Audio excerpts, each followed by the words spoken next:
On December 1st, 1963, at the Jacksonville 200, Wendell Scott crossed the finish line 2 laps before anyone else.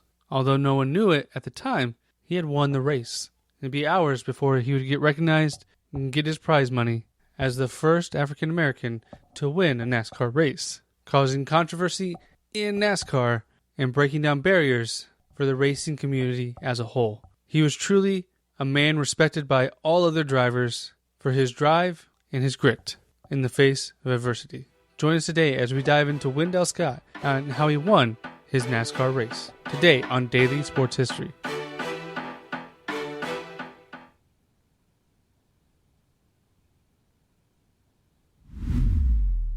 Welcome to Daily Sports History. I'm Ethan Reese, your host, because I once won a race on a big wheel.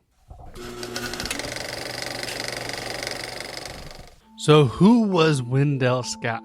He was born back in 1921 in the middle of a town with cotton mills and tobacco factories and under the restrictions of segregation. And his father was a chauffeur and an auto mechanic. And this is what led to Wendell learning the skills that would define his life. As a boy, he always raced his bicycles and loved to go fast. And he actually ended up dropping out of high school to work as a taxi driver to help make ends meet, and would join the Army as a mechanic during World War II, learning even more about his craft. Now, after the war, he would return back to his hometown where he opened a small auto shop and continued his taxi work to support his growing family, as he would go on to have 7 kids. 7! And like many southern communities, he also occasionally ran a little moonshine and built up a reputation for his speed and being able to use his mechanic knowledge to help get an advantage. And in 1952, a local promoter sought a black driver to draw more African American fans to the local dirt track for a race. He came across Wendell, who agreed, and it was his first organized stock car race. And he drove a borrowed car and immediately showed promise as he finished 3rd in the race, earning $50. And he was hooked. Later, Scott would say, once he found what it was like to race, it's all he wanted to do. As long as he could make a decent living, he didn't want to do anything else. But the problem was, the best way to make a living racing cars at the time was a company called NASCAR, who was started by moonshiners, just like Scott, but they were white, which was a big deal back at the time. So Scott actually turned to a Dixie circuit, which was more independent tracks and often featured racers or other people that were barred from the mainstream races.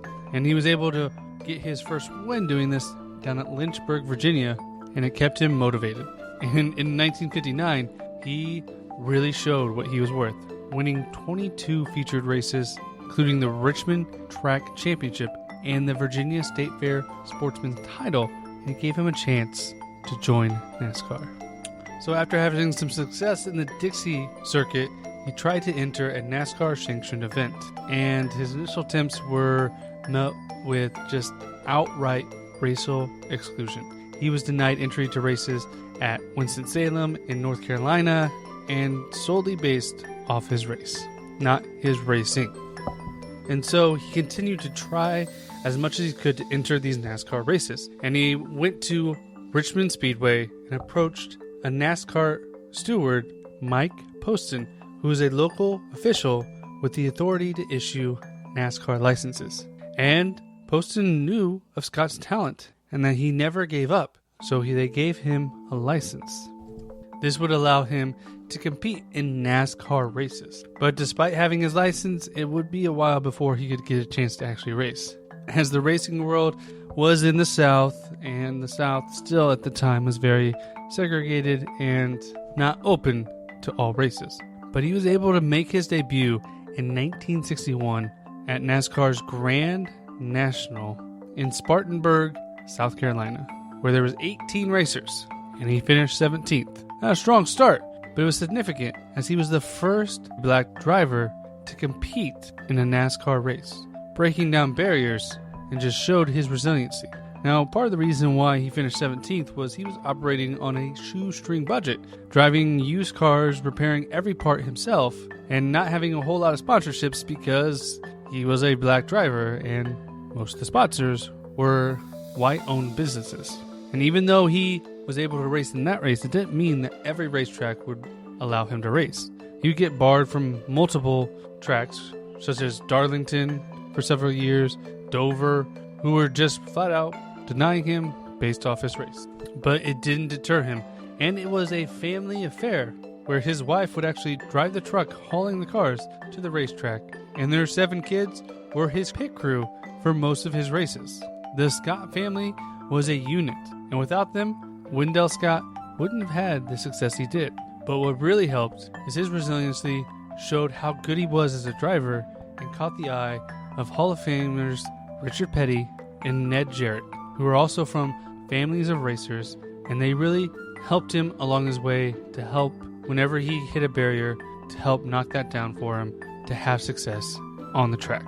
As in 1964, Ned Jarrett helped Scott to get a competitive car, which was a Holman Moody Ford that could actually compete with the newer cars that he was facing off against.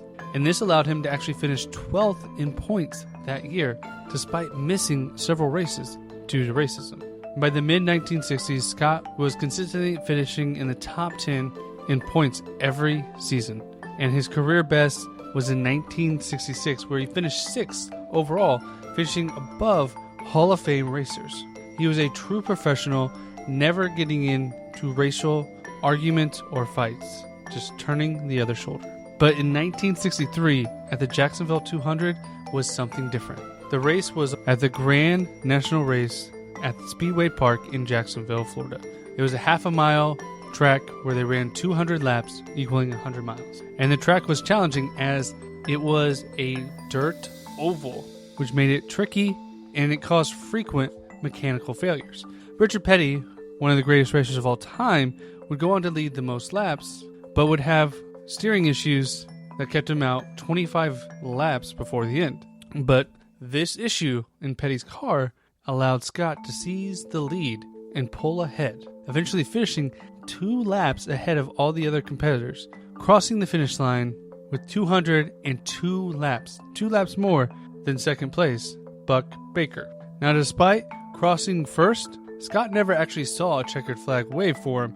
Instead, Buck Baker was declared the winner on the spot and celebrated in victory lane, receiving the trophy. Now, the confusion was because it's hard to keep track manually of how many laps somebody runs in a race. Thank goodness for electronics. I couldn't imagine doing it today. So what happened was there was an error in the manual scoring system, which tracks how many laps each driver has done. And the race officials admitted the scoreboard was missing 2 laps that Scott had ran, contributing to the error. It took 2 hours before officials actually admitted the mistake, and spectators, the beauty queen, and even Buck Baker had already left the venue, leaving the declaration unheard of and unnoticed. NASCAR officially awarded Scott the win and the prize money, but the lack of any presentation of the winner's circle really made it seem like they were trying to hide that he actually won, causing even more controversy. And Scott actually never received a trophy. And it wasn't until 2001, long after his death, that the family actually received a ceremonial trophy. So after receiving the prize money, which was about $1,000 back then, which would be a little over $10,000 today, which is pretty good for one day's work. Now, this would be Scott's only career win, although he continued to race for over a decade in NASCAR in nearly 500 races, earning respect all around the NASCAR community. And he would have over 147 top 10 finishes. And it wouldn't be till 2001 till another black man would win a NASCAR with Bubba Wallace.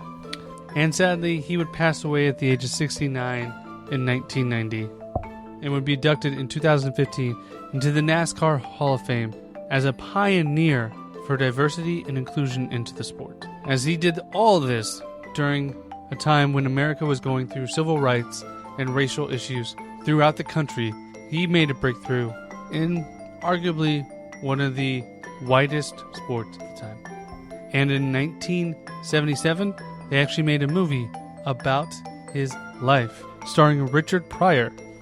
And Wendell Scott did so much for his community and the NASCAR world, breaking down these barriers. Although there have not been many African American drivers since, it just shows you that the barrier of NASCAR is huge, as without money, it's very hard to get into the sport. But he was able to do so, and if you have the drive, you can do anything. I want to thank you for listening to today's Daily Sports History. If you like this, please share it with a friend. Say, did you even know about this guy? And come back tomorrow for more Daily Sports History.